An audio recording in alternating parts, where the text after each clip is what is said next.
hardly matters what activities are photographed, so long as photographs get taken and are cherished. Here's a photograph that I shot earlier this year that I like a lot, and the camera that I used to shoot this is a point-and-shoot camera. A really good one, I'd say. This one.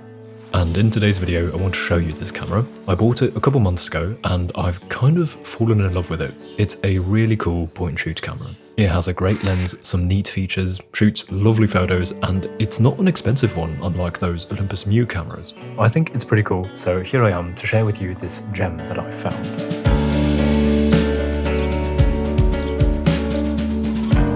Photographs really are experience captured, and the camera is the ideal arm of consciousness in its acquisitive mood.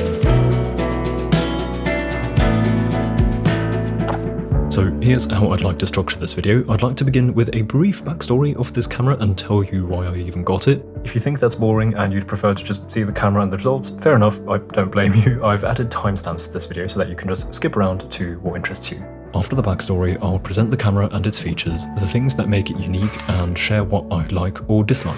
And even though I will be showing you a bunch of photos that I've taken with it, I thought this video would only be complete with a proper photo walk with the camera and the GoPro on my head. So I went out during sunset with an old friend to do a little portrait session with him. With that said, let's begin. So why did I even get a point-and-shoot camera? I personally like to have different cameras for different jobs, and I've been on what feels like the eternal search for a good quality automatic film camera that is basically a point-and-shoot camera but with a couple special features, which we'll talk about later. And one day, earlier this year, I was browsing the local secondhand market and came across a camera that gave me hope that this search might not be eternal after all. Oh, that's so silly. And so, I got it. Here it is, the Ricoh TF900 Automatic. This camera was released back in 1987, and it's a point-and-shoot camera intended to be a versatile travel companion, and it comes with a unique twin lens system. Twin lens what? Yeah, this is one of the features that I thought was really cool, simply because I had never seen it. Basically, the camera comes with two lenses, and you can switch between one or the other by simply pressing a button on the top. This is the camera in normal mode, so with a 35mm f2.8 lens, and this is the camera in tele mode with a 70mm f5.6 lens. The idea that motivated the use of this dual lens setup instead of a classic zoom lens was that this system should deliver better optical performance at each focal length. When I first found this camera online, it was initially this lens system that intrigued me. However, the more I looked into the camera, the better it looked. So let's check out what else the Ricoh has to offer. The camera's 35mm lens has a maximum aperture of f2.8, which is honestly really good. I'm used to seeing these casual point-and-shoot cameras come with a f3.5 aperture or worse, so f2.8 sounded great. Apart from that, the camera is fully automatic in classic point-and-shoot style, so it's auto-advancing and rewinding, it has auto-exposure, and it has a built-in flash, which I love and have been missing because, for example, my Minolta still shoots photos but the flash has died, which limits its usability. And then there are two more cool features, one of which is especially exciting to me. So let's take a look at those while I show you some clips and photos from the first month or two with this camera.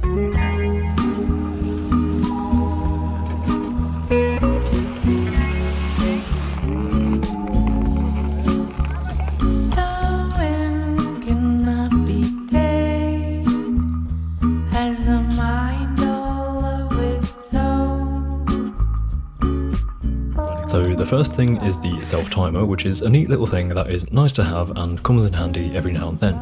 And secondly, what excited me was this button, which essentially tells the camera to overexpose the shot. This is very useful for shooting in tricky lighting situations such as backlight or snow. I often shoot in such conditions, which is why this feature is so important to me, and I was delighted when I found out that this camera has it. Back in February, just shortly after buying the camera, this fine winter day in the mountains was actually my first proper test of the camera, and it was certainly a hard test straight away with the tricky lighting. But equipped with that special overexposure button, I was able to get some great looking shots even in these conditions. I love how this one turned out. It's such a simple composition and it demonstrates so beautifully the pretty winter day we had been blessed with after a night of snowfall here in Innsbruck. So the camera certainly passed the first test, however not flawlessly. Here are two examples in which the camera didn't manage to capture the scene particularly well. This shot is exposed alright, but it's slightly out of focus, and this one has the exact same issue, but it's also just slightly underexposed. If you look over to the left, you can see the effects of some underexposure, and the fact that the focus is off is quite noticeable in this one. This is something I've noticed happen quite often actually. The autofocus appears to be very reliable when shooting with the 35mm lens, but not as much when I switch to the 70mm.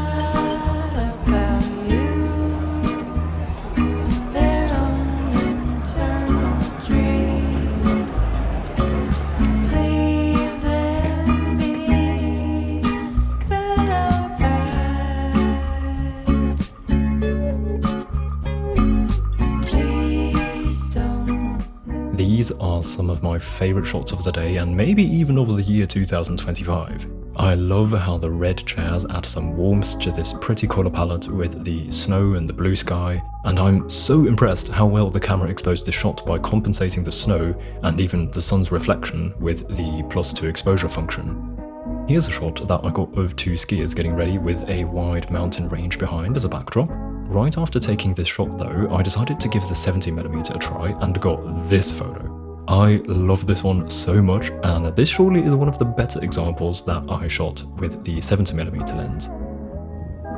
So the first test shoot was a wildly successful test. I was honestly so impressed by the results. By the way, in case you're wondering, the photos from that first day were shot on a roll of Portra 400. That's actually not a film that I shoot that much, but I had a roll at home and thought this might be the right time to use it because this was my thought process. Seeing as I'm not shooting manually but letting the camera choose the exposure, I thought maybe I can increase my chances of success by choosing a high quality film that has a little more room for error. So maybe pairing a point-and-shoot camera and some premium film is not a bad idea. Hello, Editing Terror here. Do you have a moment, especially if you're an editor like me? I think you'll like this. I've been editing videos for nearly 10 years now, and I've always been mildly obsessed with becoming a faster and faster editor and making my workflow super efficient. For example, I only actually use about half of the original keyboard shortcuts that Premiere Pro comes with because I've made my custom ones that are optimized for what I need. But now I've leveled up my game even further thanks to Logitech, who have sent me their MX Creative Console, and they are kindly sponsoring this video. Here's my current setup. I'm still figuring out the final layout, but I think this is already pretty good. I've mapped certain functions that I just want to speed up to these buttons. So for example, if I want to switch my Premiere workspace to the color grading workspace, all I need to do is press this button. And if I want to change back, I press this. Or to label my clips in my most used colors, I've assigned 3 specific colors to these buttons, and you can see it just changing with the press of a button. One more, quite often I need to locate a clip from my project in the Finder or the Explorer if you're on Windows, and all I need to do now is press this button and the Finder will just pop up with the clip already selected. I love this. And here's the other piece, the MX Creative dial pad, which comes with this incredibly smooth wheel and this roller, which by the way is assigned to zooming in my timeline. That's why the timeline is going a little crazy in the background. I've also set up my MX Creative Console for my Lightroom workflow, which has been a joy to use, and you can do this with all sorts of apps. I think this really suits someone like me who loves to optimize their workflow, so if you're anything like me, I highly recommend that you check out Logitech's MX Creative Console. There's a link in the description. Thank you to Logitech for sponsoring today's video. Anyway, in the following weeks and months, I continued to use the Ricoh as my Bring It Everywhere camera, so here are some more photos from that time. Algo en mí cambió al oír tu voz. Algo en mí despertó que estaba dormido. Here, I wanted to capture the interaction of the snow and its texture with the warped shadows of the avalanche stoppers. Here again, I'm very impressed by the perfect exposure this camera was able to get simply by activating the overexposure button.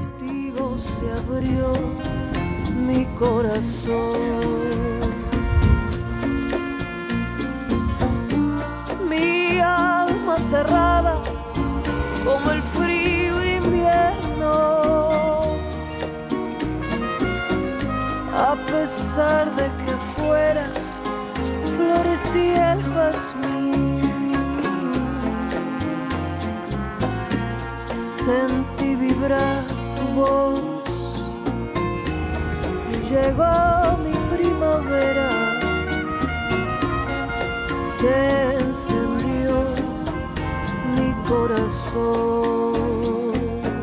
So these are some more lovely examples of photos that I'm pleased with. However, I don't want to make it appear like this camera is literally perfect, because it isn't. Here are a few examples of photos that did not work out as well for whatever reason. I do remember that sometimes I unfortunately forgot to press the overexposure button, which might be the reason for some of these worse photos. These aren't terrible, just a little underexposed for my taste.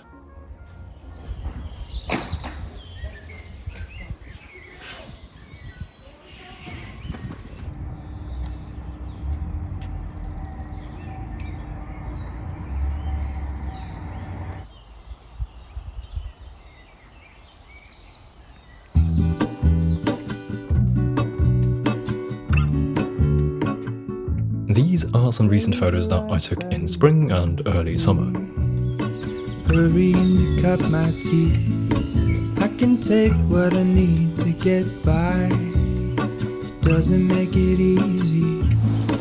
The other piece of my heart moves slow, somewhere in the great unknown. When I return from the afterglow, will you carry me like I am whole again? Wait, hold on, put me together, take me back where I belong. I want it all. I had a feeling, but the feeling is all gone. So that summarizes my experience with this camera during the past months. Finally, let me show you this camera in action a couple weeks ago when I went out for an evening portrait session with an old friend. And also I want to point out a minor thing that I dislike about the camera, just to let you know that as well. And lastly, touch on the price.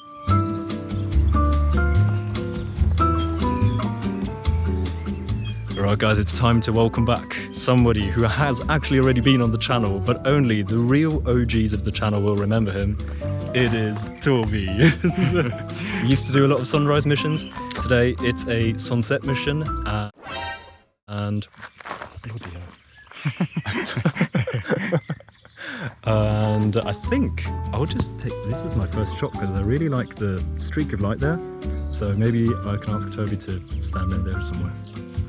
Let's do it! Da haben wir sie. Ja, magst dich mal da ins Licht reinstellen? Ich schaue dann kurz, was wir so machen könnten. Genau da, stopp, genau da, das ist super. Boah, das schaut gut aus. Das nehmen wir mit. Oh, mach doch beidhändig, schaut besser aus, finde ich. Danke. Here is shot number 1, and I'd say we're off to a good start straight away.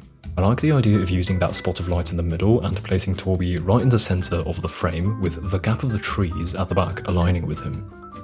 Then, we had barely walked out of the parking area, but I stopped again to see if there's something to shoot here maybe. By the way, for your information, after shooting my last 2 rolls of Portrait 400 back in winter, I didn't have any Portrait 400 anymore, so I used something else. I still wanted to shoot ISO 400 film to give the camera a film that has more flexibility than my rolls of Fuji Color 100 for example, and so lately I've been using Fuji Premium 400 a lot for this camera.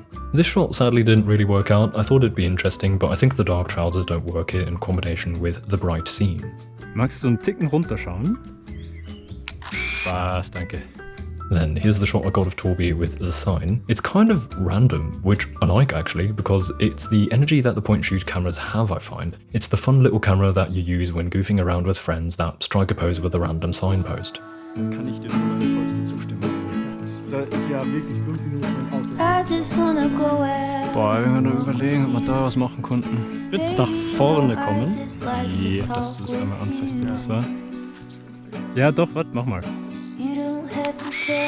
Einmal mitgenommen. Bisschen kitschig, aber irgendwie geil.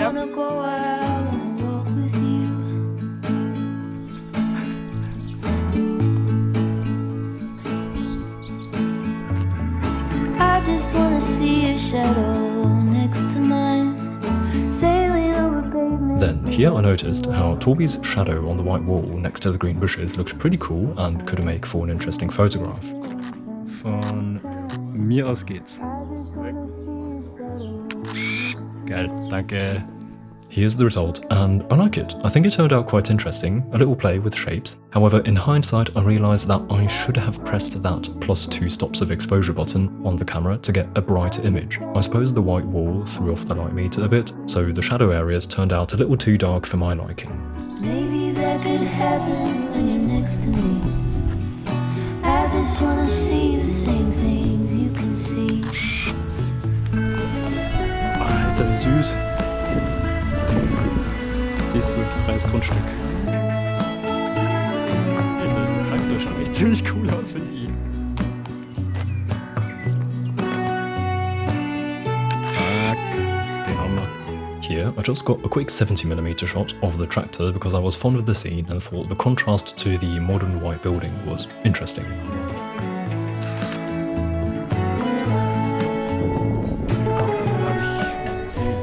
Then we made it to a nice open area where we were surrounded by grass fields. I didn't know what yet, but I knew I wanted to shoot something here. Before I show you what we were up to, let me just point out the minor thing that I dislike about the camera. So overall, I think this camera's design is quite sophisticated and a joy to use. However, to turn on the camera, you don't use a button. Instead, what you do is slide open this little door that covers the viewfinder. This doesn't appear to be an issue at first, but when using the camera, this sliding door just feels a little flimsy, and I'm worried that this is the camera's weak point that is one day going to break. I think the design would be better if they had built this in a more sturdy way, or they simply relinquish the sliding door and just use an on-off button. Und dann haben wir... This is me trying to get a low angle shot of Toby in the foreground and Mountain in the background. That's it, wirklich. Nur, dass wir generell die Sonne in deinem Gesicht haben, das ist gut. Hammer, danke. This is the outcome, and I'm happy with this. I like the bold blue backdrop and how the low angle allows for the composition to be simplified to basically just 3 shapes or elements. The sky, the mountain and Toby. Es ist wirklich nicht so ein Unterschied zwischen diesen Kassettendingern und diese Wiese da eingebaut können. Auf Video schaut es aber schon mal gut aus. Das nehmen wir gleich mit so. Zack, Hammer. This one is pretty cool, I think. I'm again fond of the way that the frame reduces the elements to literally just 2 things in this case, Toby and the grass, which continues all the way to the top of the frame. But here too, the shadows are just a bit too dark for my taste. If only I had pressed the overexposure button, then I think this photo might have a more airy look. Maybe the white t-shirt had a stronger influence on the exposure than I expected. Genau, wenn ich weiter weg bin, müsste es doch noch ein bisschen reingehen ins Gras. Geil. Ja, jetzt mal einen Shot mitgenommen, wieder umgehen. Schau mal wieder Richtung Sonne. Nice, danke. I like this one a lot. This is another one of the better examples for photos taken with the camera set to 70mm. I love the simple composition, and as you can see, the shadows in this shot are brighter, which makes for a more airy look, which I think suits the location and overall atmosphere very well. Wenn man halt lang genug irgendwas macht, das wollte ich noch ausprobieren, dich mit dem Berg im Hintergrund und mit Flugzeug. Oh mein Gott, bleib mal so, schau dem Flugzeug nach. Ja, okay, ich glaube, es ist ein bisschen ein Shot, aber egal. Ich habe ihn mitgenommen. Irgendwie, ich glaube, ich musste jetzt schnell sein, dass das Flugzeug gleich weg ist. Wir schauen mal vom Winkel her. Und zwar... Ja, eigentlich sogar nur weiter, so fast zu mir so. Ja, voll, das ist viel besser. Trotzdem grundsätzlich noch hier rüber. Ja, das ist es, glaube ich. Sehr nice.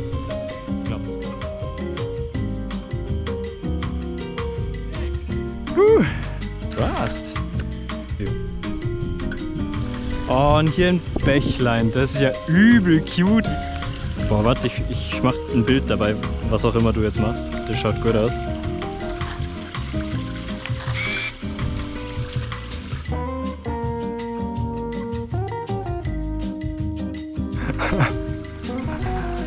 So angenehm Bild gerade. 3 Elemente sollen kombiniert werden. Okay. Diese Blätter da, ja. Die Mondsichel da hinten und dein Kopf. Mein Kopf positioniert sich auf den Asphalt, aber weiter hier drüben. Wunderbar. Gehen wir näher und dann schau mal auf die Nordkette. Alright. Keine Ahnung, ob das cool ist. Danke. Gerne. So here's my attempt at getting the moon, the tree and Torby all in one shot. It worked, I guess, but it's also not particularly good, I'd say. Appears a bit messy to me. Okay, nächste geile Idee.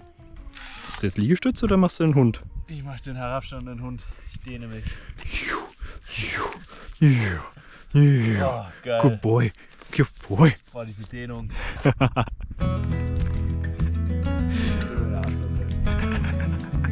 So, und zwar... Next, I spotted a cute singular cloud above the mountain and thought that could be a neat backdrop for a photo with Torby in the foreground simply looking off into the distance. Danke. Here's the result, and I like this one a lot. It simply holds a comforting and dreamy atmosphere, and the composition, I think, works wonderfully.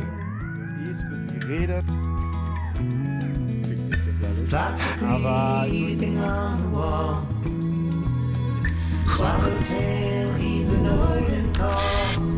Keine Ahnung, ob das was wird.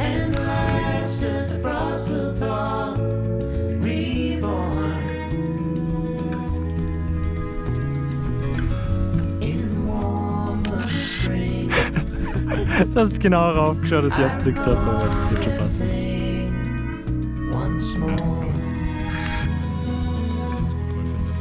Auf dieses Ästchen. 3, 2, 1. Nice, danke. geil. And with that, the sun was slowly setting behind the mountains, and we directed our stroll towards the parking area. On the way, I got a couple more shots here and there, including 2 flash photos, which I also wanted to get simply for demonstration purposes actually, to show you the lovely flash that this camera comes with. And so that summarises all the shooting that I've been up to with this camera in the past couple of months. I've overall been so happy with this camera that I just wanted to share with you this little gem that I found. I say gem because, well, firstly, it's a good camera, and secondly, it feels a bit like an underrated camera. I had never heard of this one, and in the world of point-and-shoot cameras, there are the typical big names we've all seen, such as Contax, Yashica, Canon, Nikon, and especially I feel like Olympus has had that king status in the world of point-and-shoot cameras with their Mu series.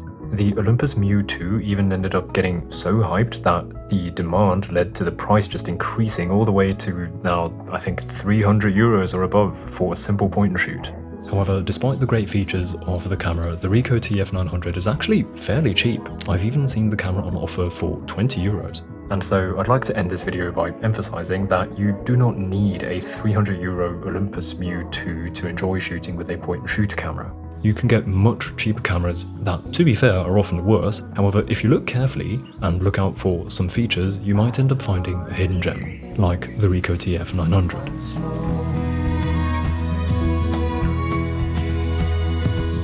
Then, before saying goodbye, I would like to say a massive thank you to the lovely people supporting me and my work on Patreon. Thank you so much to each one of you.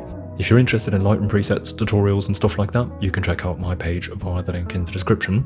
Also, I have a print shop in case that is of interest to you, also in the description. With that said, I hope to see you again soon. Until then, goodbye.